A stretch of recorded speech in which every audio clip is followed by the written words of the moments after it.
Begini Pak, maaf seribu maaf. Kami tidak menganut ajaran bekas istri dan bekas anak Pak.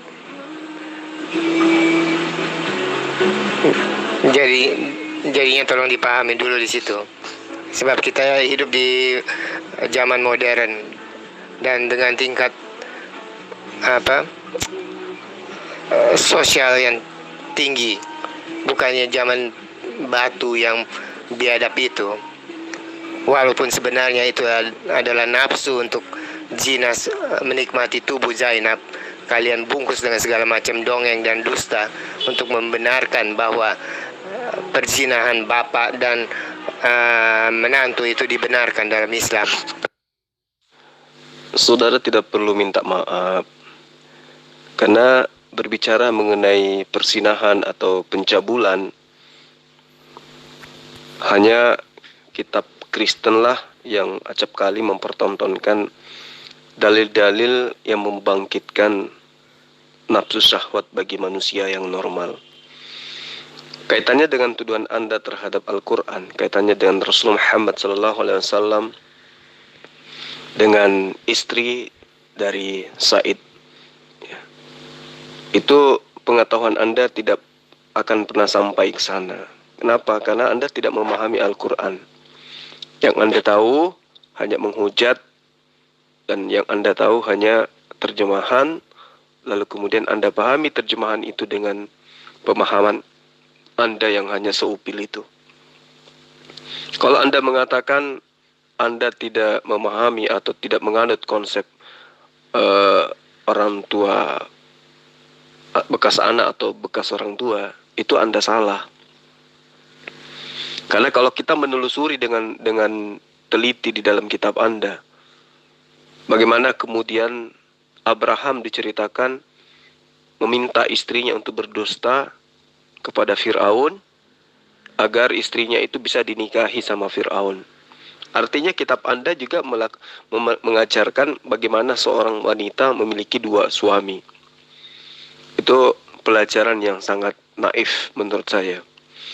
Kemudian kitab Anda juga mengajarkan bagaimana kedua anak gadis kakak beradik memperkosa bapaknya sendiri. Hanya ada di dalam kitab yang Anda pegang ajaran-ajaran seperti ini.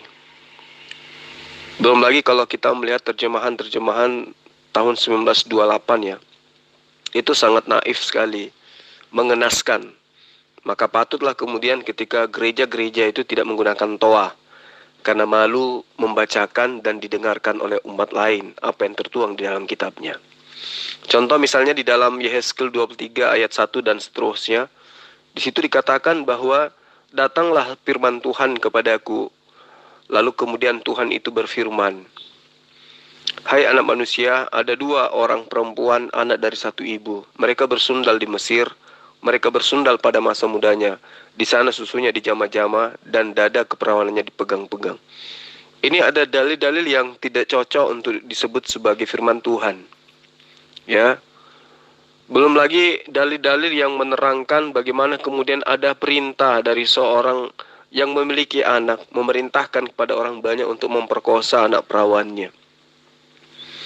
Ini adalah ajaran apa coba? Belum lagi ketika di dalam ayat yang menceritakan tentang aurat.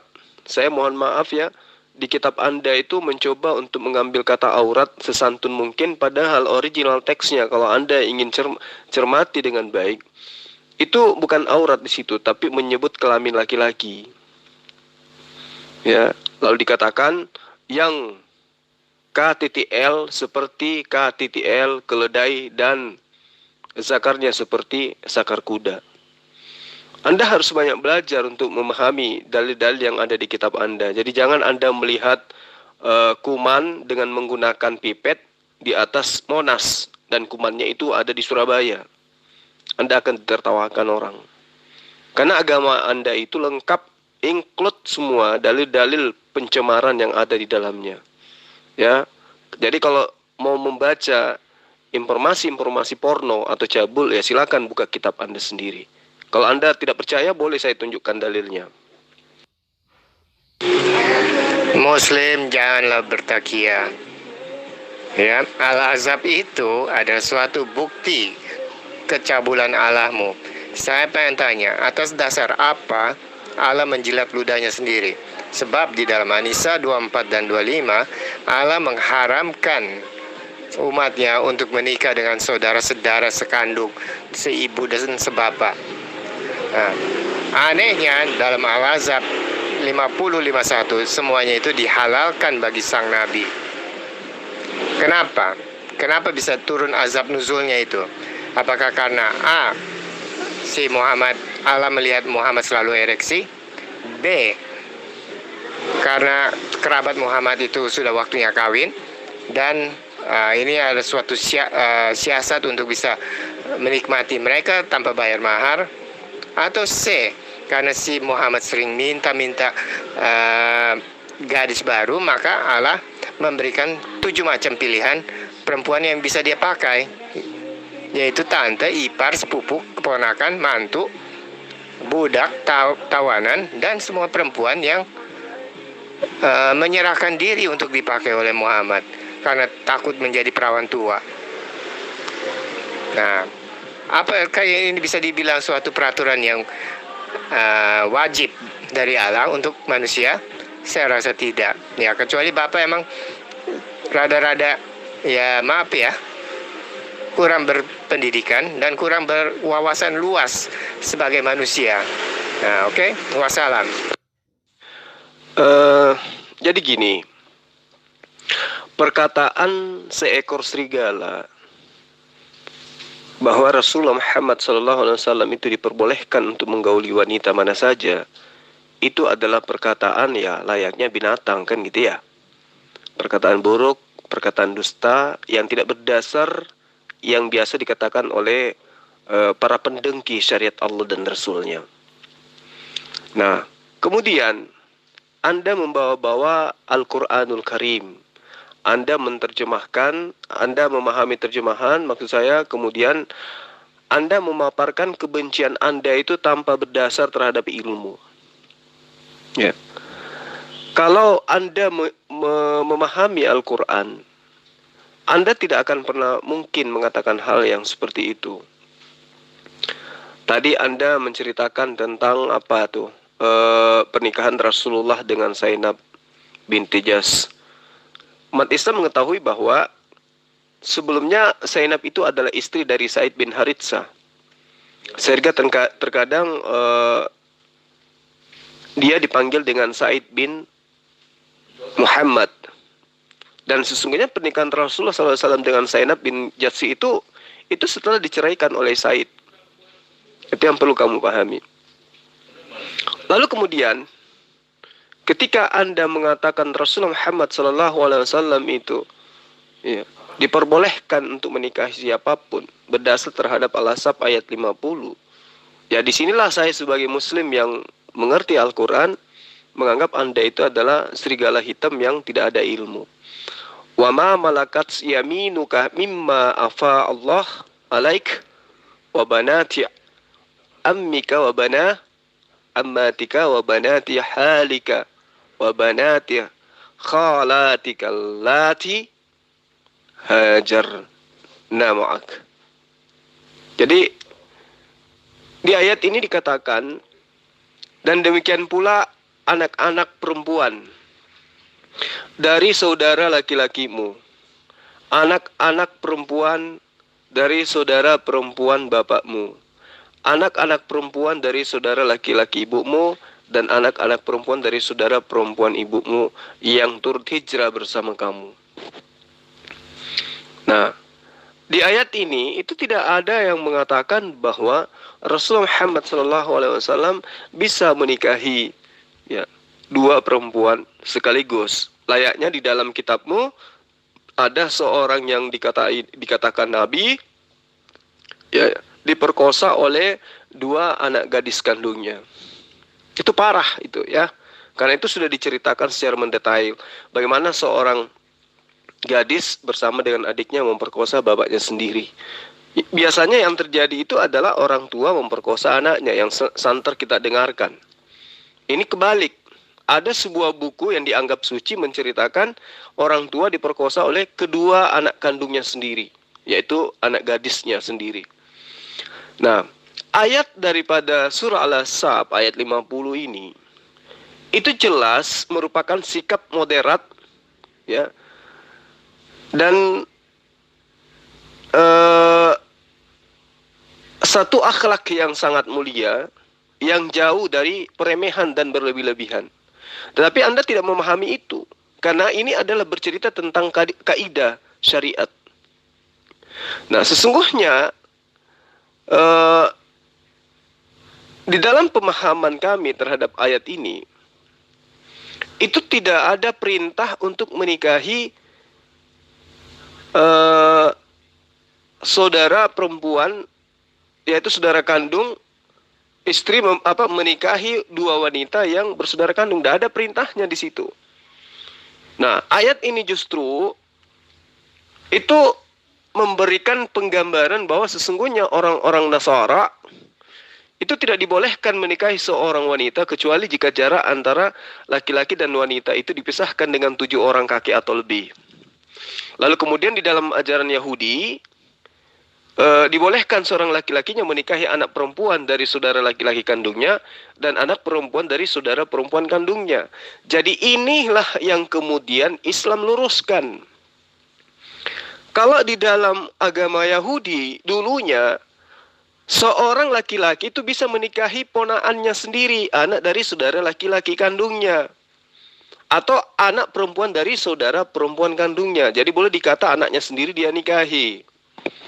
Nah, kalau di dalam ajaran Nasara itu tidak dibolehkan menikahi seorang wanita kecuali jaraknya itu sudah orang Sulawesi bilang sepupu 7 kali gitu loh. Sudah jauh kali. Makanya Islam datang meluruskan itu. Datangnya syariat Islam yang menyempurnakan semua hal yang seperti ini, itu kemudian menghancurkan sikap berlebih-lebihan orang-orang Nasara dengan membolehkan menikahi sepupu mereka, baik itu dari saudara bapaknya maupun dari saudara ibunya.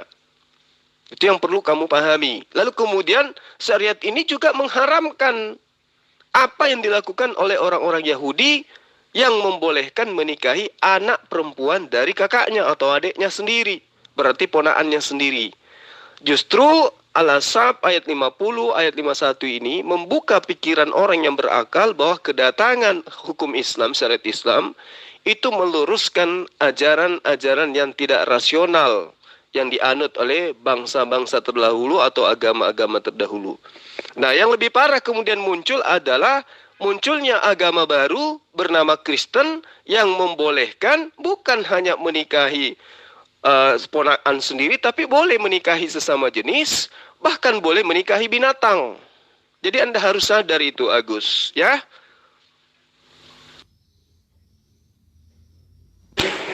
Justru yang mengherankan adalah Muslim tidak percaya Yesus Tuhan, tapi mati-matian membuat cerita untuk menyangkal ketuhanan Yesus. Lebih konyolnya lagi, semua Muslim kalau diajak debat Quran mereka larinya seperti pocong ketemu hansip, mencelak kiri kanan seperti Zulfikri Abbas, siapa lagi, Agustan. Kasihan, bodoh itu gratis, dibuat bodoh oleh agama itu fantastis. Bodohnya nggak bisa diukur. Semoga dipahami ya. Justru yang saya melihat para pendeta di Nusantara ini itu berlarian menjauh dari saya. Ya, kalau Anda mengatakan kami ini takut membahas Al-Quran, wow, jangan salah. Justru kami membuka diri untuk berdialog dengan para serigala-serigala. Ya, kalau memang ada yang mau berdialog, silakan. Membahas Al-Quran, ya betul-betul membahas Al-Quran, bukan membahas terjemahannya. Karena kalau berbicara mengenai Al-Quran berarti berbicara mengenai kalamullah.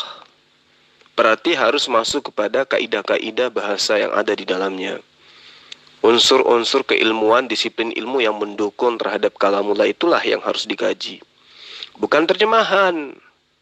Nah, yang ada selama ini adalah serigala hitam atau orang-orang Kristen itu acap kali menghindar dari kami kristolog muslim ini. Karena serigala hitam itu tahu bahwa kami lebih paham gospel daripada mereka, termasuk kamu. Anda tidak ada ilmu sama sekali. Anda hanya mengatakan Al-Ahzab 50, Al-Ahzab 51. Tapi Anda tidak memahami Al-Qur'annya. Anda hanya memaknai terjemahan dengan menggunakan otak Anda yang adanya diketek. Jadi semuanya ya hanya berasumsi ria terhadap apa yang Anda inginkan untuk menobatkan terjemahan tersebut sesuai dengan pemikiran Anda. Kalau apa yang Anda katakan itu benar, maka tidak ada lagi umat Islam di muka bumi ini. Tetapi karena apa yang Anda katakan itu adalah asumsi belaka terhadap pemahaman terjemahan, ya layaknya kamu memahami Yesus itu adalah Tuhan berdasarkan kitab terjemahan. Yang mana kitab terjemahanmu itu kau tidak tahu asalnya dari mana. Ya, sudah beberapa pendeta yang saya tanya. Anda mengatakan Yesus itu Tuhan berdasarkan kitab buatan Lembaga Alkitab Indonesia. Pertanyaan yang muncul kemudian, terjemahan yang dituliskan oleh Lembaga Alkitab Indonesia itu mereka dapat sumber dari mana? Ya, hampir semua serigala itu kabur ketika ditanya itu. Tapi kalau Anda bisa menjawabnya, ya coba, saya mau tahu. Lembaga Alkitab Indonesia itu menuliskan buku suci yang Anda imani sebagai suci, itu dari mana asalnya? Apa yang menjadi sumber penulisan terjemahan tersebut? Coba Anda jawab. Andai kata seseorang membaca buku tentang pistol, Pak, apakah itu otomatis dia langsung setelah baca buku itu dia langsung pergi ke toko penjual senjata dan beli pistol dan lalu membunuh orang? Ya, Anda jangan bertakia. Saya pengen tanya, atas dasar apa Allahmu berikan penghalalan bagi Muhammad untuk menikah dengan keponakan sepupu ipar mantu, budak tahanan dan perempuan yang menyerahkan diri? Hal yang sama itu diharamkan Allah dalam An-Nisa 24-25. Nggak usah muter-muter jauh, Pak. Silakan Bapak jawab. Di atas saya sudah menjawab. Tapi karena kamu nggak menggunakan akal dalam berdiskusi, tapi hanya asumsi dan nafsu belaka, ya kamu nggak bisa paham. Apa yang diterangkan kemudian di dalam surah Al-Ahzab itu menerangkan dan meluruskan syariat orang-orang yang terdahulu. Ya, termasuk meluruskan ajaran Kristen yang membolehkan nikah sejenis, nikah dengan hewan. Sadar enggak kamu? Satu-satunya kitab suci di muka bumi ini yang membuat kitab suci, ya, yang membuat buku suci untuk membolehkan seorang gay atau lesbi menikah di dalam rumah ibadahnya itu adalah Kristen. Sadar enggak itu? Yang saya terangkan tadi di atas itu adalah orang-orang Nasara masa itu mengharamkan orang menikah dengan perempuan sepupu 6 kali. Ngerti nggak? Jadi dia harus 7 langkah dari nasab keluarga intinya untuk kemudian bisa dinikahi. Yahudi berbalik lagi. Mereka boleh menikahi anak daripada saudaranya. Itu yang diluruskan oleh Al-Quran. Intinya Al-Quran membolehkan menikahi sepupu. Ya, bukan menikahi sepupu wanita bersaudara, bukan. Tidak seperti kitabmu. Membolehkan, mengajarkan, menginformasikan, menuliskan dengan bangganya 2 orang perempuan kakak beradik memperkosa ayah kandungnya sendiri. Ya, itu kamu harus pahami dengan baik. Ya, maka itu kalau Anda ingin bertanya, jangan mengajar. Pemahaman Anda belum tentu benar. Anda berhak bertanya dan juga wajib mendengar kalau memang ingin belajar, bukan menggurui kami. Sadar ya, belajar dulu bahasa Indonesia yang benar, biar paham apa yang kamu ucapkan.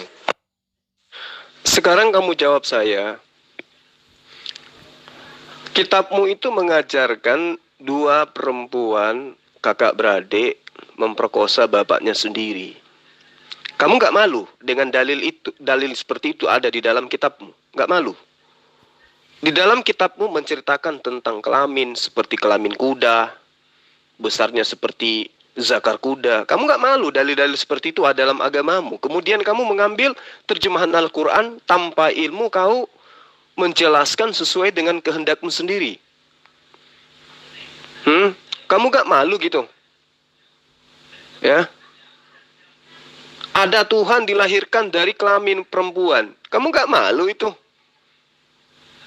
Masih sempat-sempatnya juga kau menghina Al-Quran, menghina ajaran Islam, tanpa ilmu, hanya dengan modal pemahamanmu pribadi terhadap terjemahan. Bagaimana kalau misalnya terjemahannya itu salah? Apa kamu nggak malu? Mencoba untuk mengklaim Islam itu seperti ini, Islam itu seperti itu hanya dengan modal pribadi, hanya modal pengetahuan pribadi terhadap terjemahan. Sementara yang punya kitab sendiri itu memahami kitabnya dengan textual proof. Jadi kamu hanya mempermalukan dirimu sendiri dan juga agamamu. Adalah lebih baik ketika kamu menuntaskan pelajaranmu untuk mengetahui bahwa dari mana lembaga Alkitab Indonesia itu menerjemahkan kitab yang disuguhkan kepada Kristen? Apa pernah bertemu dengan Nabi Musa? Apa pernah ada orang Kristen yang menghafal kitab Taurat? Apa pernah ada yang menghafal kitab Yunani tuh? Perjanjian Lama Baru. Kalau tidak ada, lantas dari mana mereka ambil sumber kemudian mereka terjemahkan ke dalam bahasa Indonesia? Dan apa filternya untuk membenarkan bahwa yang diterjemahkan itu sudah benar sesuai dengan apa yang difirmankan Allah kepada Nabi Musa dan juga Nabi Yesus? Coba jawab ini aja dulu. Ya, kamu repot menerjemahkan menggerogotin, menghina, memfitnah, menghujat Islam hanya modal pemahaman pribadi. Kamu lupa terhadap kitabmu itu dari mana kitab kau itu? Coba kau terangkan. Itu terserah tafsir Anda. Saya tidak berpedoman pada tafsir, Pak. Ya, tafsir itu setiap hari baru selalu. Logikanya saja, saya tidak minat dengan dongeng. Logikanya saja. Apakah pantas Allah begitu nafsunya untuk memenuhi syahwat sang Nabi dibandingkan untuk memberikan makan umatnya? Ini kamu berbicara mengenai pantas atau tidak pantas. Anda ngaca dulu deh. Apakah pantas manusia melahirkan Tuhan? Itu aja dulu kamu selesaikan. Saya sudah menerangkan tadi. Dan Anda mengatakan itu tafsir. Itu bukan tafsir. Dalil itu meluruskan konsep Nasara yang mengharamkan menikahi wanita. Ya, sampai kepada 7 lapis keluarga. Maksudnya sepupu sekali, 2 kali, 3 kali, 4 kali, 5 kali, 6 kali, 7 kali baru bisa dinikahin. Itu konsep. Yahudi justru membolehkan menikahi anak saudara kandungnya sendiri. Ini yang diluruskan oleh Al-Quran melalui syariat yang diberikan kepada Rasulullah Muhammad SAW. Ya. Makanya saya mengajak Anda untuk menjadi manusia, jangan menjadi serigala seterusnya. Allah memberikan Anda akal, harusnya Anda gunakan akal itu untuk mencari kebenaran. Anda berbicara pantas atau tidak pantas. Sekarang apakah pantas Tuhan keluar dari vagina? Coba Anda jawab itu dulu. Iya, saya tanya, kalau sudah jelas Quran berkata, Quran ini adalah untuk bangsa Arab, kenapa Anda paksakan di Indonesia? Masih mau cari asbun nusulnya? Luar biasa. Tuyul, justru Yesus itu mengaku diutus hanya kepada domba-domba yang hilang dari Bani Israel.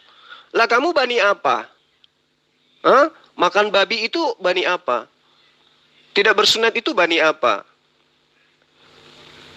Berdialog tanpa ilmu jadinya kayak gini kau Agus. Dari dulu saya tinggal beberapa saat masih gila juga rupanya kau. Menghujat Al-Quran, menghina Rasulullah, ya, menghina umat Islam. Tanpa kau sadar, kamu itu siapa? Dibilang pengikut Yesus, bukan. Dibilang murid Yesus, bukan. Jual-jual nama Yesus lagi kau. Ya, jadi gini Gus. Orang beragama itu kudu wajib berdasar terhadap ilmu. Karena semua nabi itu mengajarkan umatnya untuk memahami kitab sucinya dengan apa? Dengan akal sehat. Nah sekarang kitabmu itu yang saya tanya. Kamu mengimani buku Lai, ya, Lembaga Alkitab Indonesia, atau lupa ayat Injil. Itu apa dasar pijakannya Lai? Itu dia mengambil kitab dari mana dia terjemahkan ke Indonesia? Kalau Al-Quran itu kan jelas, kodifikasinya kan jelas. Rasulullah SAW bertemu dengan sahabat. Sahabat menghafal. Kemudian sahabat punya pengikut, namanya tabi'in. Ya, mereka pun menghafal. Kemudian begitu seterusnya, menghafal, sampai pada hari ini Al-Quran itu dihafalkan. Jadi kalau ada yang menuliskan Al-Quran hari ini, tidak masalah. Karena apa yang dituliskan adalah apa yang dilisankan 1400 tahun silam. Dan itu bisa di cross check kebenarannya. Nah sekarang kitabmu, Lembaga Alkitab Indonesia menuliskan, pada mulanya adalah firman. Firman itu bersama-sama dengan Allah. Firman itu adalah, itu dari mana dia ngambil sumber? Coba, Yesus itu adalah Tuhan, sumbernya dari mana? Ini dulu, ini PR besar yang harus kalian selesaikan. Jangan kamu usilin terjemahan Al-Quran, karena umat Islam itu mengkaji Al-Quran tidak hanya melalui terjemahan, tetapi memiliki disiplin ilmu yang lain. Sadar enggak kamu di sini? Ya, sadar enggak? Ya, saya terima tantangan Anda. Kita diskusi pakai teks saja biar orang bisa tahu siapa yang berdusta. Silakan. Silakan Anda mau pakai metode apapun. Saya minta kepada Anda, coba Anda tunjukkan kepada saya apa yang menjadi sumber dari Lembaga Alkitab Indonesia sehingga muncul terjemahannya itu yang kamu imani sebagai buku suci. Jawab. Nah, manusia tolol, makanya lu jangan kebanyakan jedotin pala lu di tembok. Ya, lu dengerin kata gua. 1, lu fitnah gua makan babi, emang lu pernah lihat? Kedua, kalau Tuhan gua keluar dari memek, so what? Itu tandanya Tuhan gua tuh lebih hebat daripada Allah lu yang cuma bisa ciptain lalat dan nyamuk. Ketiga, apakah Tuhan hanya untuk kepada Yahudi? Oke, sekarang gue juga minta lu bawa pulang itu koran Arab lu ke Arab, sebab ada tertulis Asy-Syura ayat 7, kami turunkan Quran dengan bahasa Arab supaya kamu beri peringatan kepada kota Mekah dan sekitarnya, bukan Indonesia. Apalagi lu mau fitnah. Nah, sekarang kamu jawab. Kamu kan mengatakan tadi, apakah pantas Rasulullah Muhammad SAW melakukan hal seperti tuduhanmu? Nah sekarang hal-hal seperti itu dipertontonkan di dalam kitabmu. Berarti itu pantas kan? Coba, bahkan 2 orang saudara kakak adik memperkosa ayah kandungnya. Pantas kan? Di kitabmu kan gitu. Ada orang menikah sampai 1000 sampai 600 gundik. Di kitabmu ada seperti itu. Bahkan Tuhanmu berasal dari keturunan pezina. Itu kamu katakan pantas. Nah sekarang pertanyaan saya, apakah pantas menurut engkau yang sehat itu? Ya, yang masih berwujud manusia itu, meski otaknya nggak ada, apakah pantas menurutmu manusia melahirkan pencipta alam semesta? Pantas tidak? Coba kamu jawab. Makanya itu dituliskan, dicatatkan, ya, supaya manusia itu jangan melakukan. Sebab di Perjanjian Lama juga dituliskan hukumannya apa. Lain dengan Anda kan?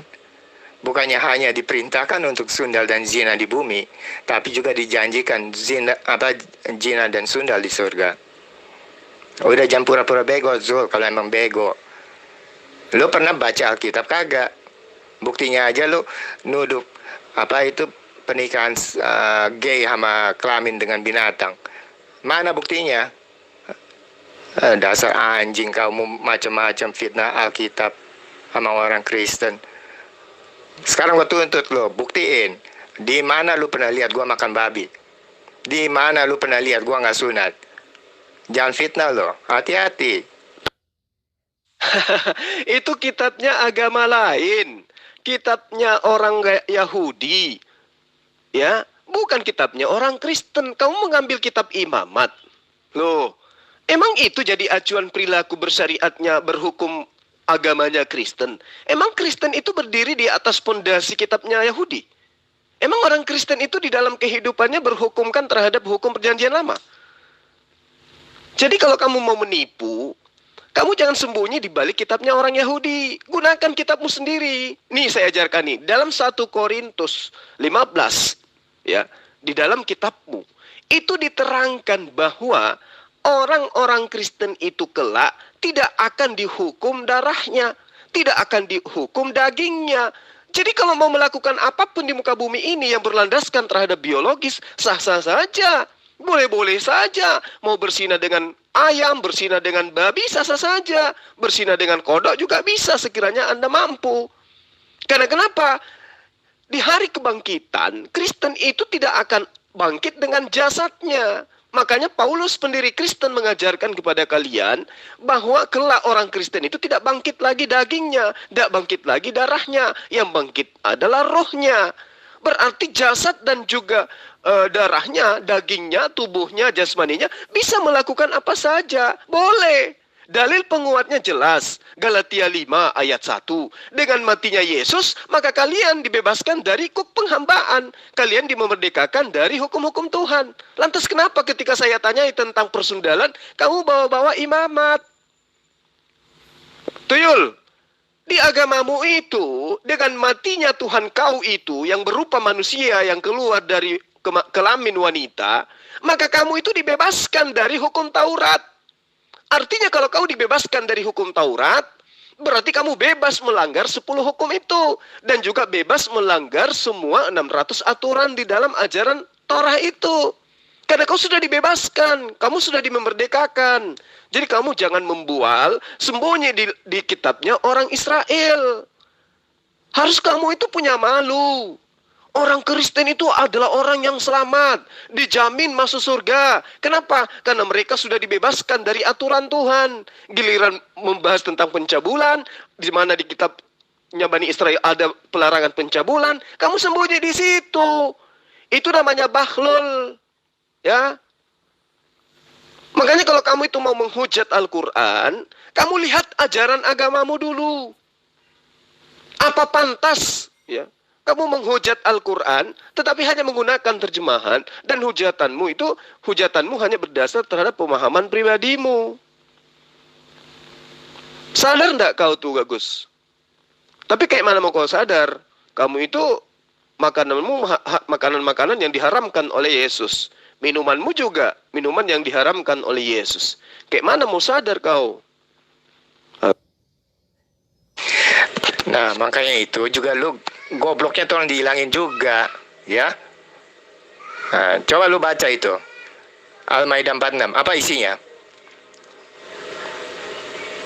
Hah? Apa perlu gue tulisin? Biar orang tahu tuh lu goblok, nggak pernah baca kitab sendiri. Kenapa dengan Al-Maidah ayat 46? Ada apa rupanya? Kamu mau sembunyi lagi lewat Al-Quran? Tadi kamu sudah sembunyi di kitab imamat. Kamu mau sembunyi lagi di Al-Quran gitu. Ketika ayat Al-Quran itu menerangkan wa qaffayna ala atharihim bi Isa bin Maryam musaddiqan lima baina yaday minat Taurat wa atainahul Injil. Emang kenapa rupanya? Kamu pikir kitabmu yang perjanjian lama itu Torah? Kamu pikir perjanjian baru itu Injil? Ah, inilah aku bilang. Kamu itu kudu wajib punya kacamata kuda supaya kamu itu ngerti betapa jauh kesesatanmu selama ini. Kamu sudah sesat, kembali nyerang Al-Quran. Harusnya kamu perbaiki diri kamu dengan pemahaman kamu terhadap kitabmu. Ya, buku Kristen itu adalah terjemahan. Diterjemahkan dari mana? Kamu pun bingung, gak tahu dari mana diterjemahkan itu. Sampai hari ini belum ada seorang serigala pun, seekor serigala pun yang mampu menerangkan kepada kita. Lembaga Alkitab Indonesia menerjemahkan kitab mana sampai orang Kristen Indonesia itu bisa memiliki kitab. Coba, pikir enggak kamu sampai di sana? Bagaimana kau bisa menjebarkan kepada kita kebenaran agamamu itu seperti apa dengan hanya menggunakan terjemahan? Mana sumbernya? Kamu nggak tahu. Ketika Al-Quran menerangkan wa kafaina ala atharihim bi Isa bin Maryam musaddiqan lima baina yaday minat Taurat wa atainahul Injil fi hudaw wa nur wa musaddiqan lima baina yaday minat Taurat wa hudaw wa mau'idatan lil muttaqin. Apa yang ingin kamu ambil sebagai tameng, sebagai pondasi untuk sembunyi dari apa yang saya terangkan setelah kau menghujat tadi? Di sini dijelaskan, kami teruskan jejak mereka dengan mengutus Isa putra Maryam. Sekarang kamu mau mengatakan Yesus itu adalah Isa putra Maryam. Sementara beberapa tahun yang lalu, bahkan di awal tahun 2021, kau menghujat dengan mengatakan Yesus bukan Isa. Sekarang kamu ngemis. Sekarang kamu jilat pantatmu sendiri dengan mengatakan Isa putra Maryam yang ada dalam Al-Quran itu adalah Yesus yang kau tuhankan itu. Memang dasarlah kau tidak punya otak. Nabi Isa alaihissalam membenarkan kitab sebelum kitabnya, yaitu Torah. Dan itu kami imani. Ya, lalu kemudian padanya diberikan Injil. Itu kami imani. Yang jadi masalah sekarang adalah perjanjian lama kau itu bukan Torah. Perjanjian baru kau itu bukan Injil. Kitab kau itu ondel-ondel. Sumbernya tidak tahu dari mana. Asal mengimani saja. Ketika ditanya, Lembaga Alkitab Indonesia lupa ayat Injil, menerjemahkan sebuah kitab ya ke dalam bahasa Indonesia, yang menjadi sumber daripada penerjemahan itu apa? Tak ada yang bisa jawab. Oh, itu Torahnya Nabi Musa, nenekmu kiper. Emang ada kitab Torah Musa saat sekarang ini? Emang pernah lihat kau? Oh, itu Injilnya Yesus, nenekmu kiper. Emang ada kitabnya Yesus sekarang ini? Jadi kalau kamu mau belajar itu, Gus, kau mau menghujat, kau bekali dirimu dulu dengan ilmu. Jangan hanya kau sesumbar terhadap kitabnya orang lain, agamanya orang lain. Sementara kamu lupa bahwa umat Islam jauh lebih terpelajar terhadap kitab terjemahan kau itu daripada kau sendiri. Ngerti? Ayo Zul, apalagi yang lu mau fitnah dari Alkitab? Mumpung gua masih ada waktu buat tabokin lu dengan ayat Alkitab dan Quran. Kamu terangkan aja dulu coba. Lembaga buku kitabmu itu menuliskan terjemahan. Ya, apa yang menjadi sumber terjemahan mereka? Coba kamu jawab. Ayo Zul, apalagi yang lu mau fitnah dari Alkitab? Mumpung gua masih ada waktu buat tabokin lu dengan ayat Alkitab dan Quran. Ayo Agus. Kamu kemana, Gus? Cepatlah. Kok kamu kabur? Jawab dong. Terjemahan yang kamu anggap sebagai buku suci saat ini, itu diterjemahkan dari mana? Dari buku Tatang Sutarma ya? Agus, jangan kelamaan nangis kau. Ayolah jawab.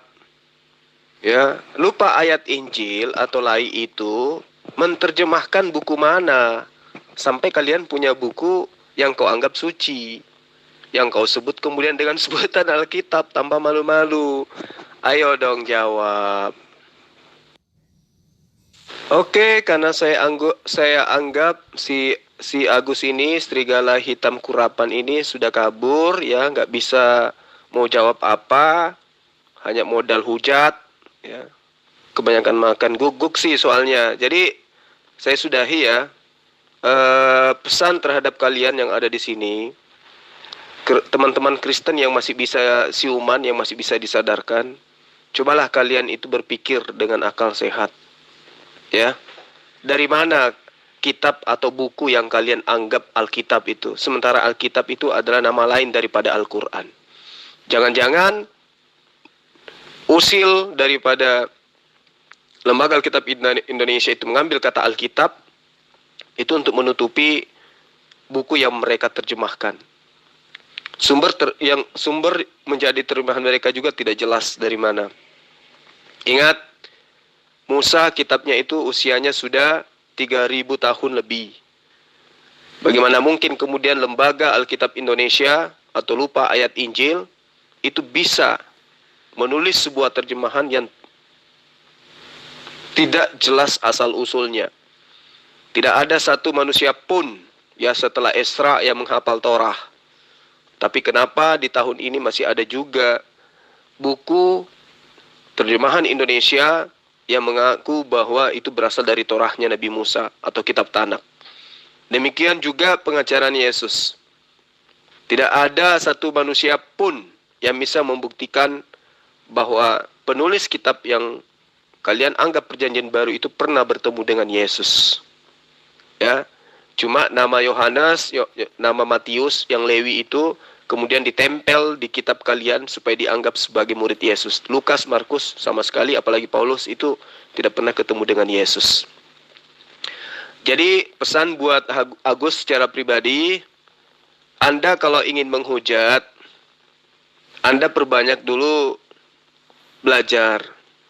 Ya, jangan setiap hari makan babi, tiap hari minum khamar, tidak pernah mandi junub, cebok hanya air 1 sendok. Itu tidak akan bisa membuat kalian itu memahami Al-Quran. Karena Al-Quran itu adalah kitab suci, itu adalah kalamullah. Menyentuhnya pun harus dalam keadaan suci. Kalian tidak pernah mandi junub, bagaimana mungkin bisa menyentuh kalamullah? Ya, jadi kamu belajar. Makanya kalau kamu membawa-bawa terjemahan Al-Quran, kamu selalu jadi bulan-bulanan, kamu jadi dipermalukan gitu loh. Ya, Agus ya. Dan sekali lagi kepada sahabat-sahabat Kristen lainnya, tolong supaya kalian pikirkan, apa betul kitab kalian itu suci? Apa betul kitab kalian itu terjemahan dari kitab Tanak? Apa betul kitab kalian itu adalah ajaran Yesus langsung? Atau jangan-jangan ya, itu adalah ajaran serigala yang Yesus katakan datang untuk menganiaya murid-murid aslinya di abad pertama. Karena itu, tolong kalian belajar lagi.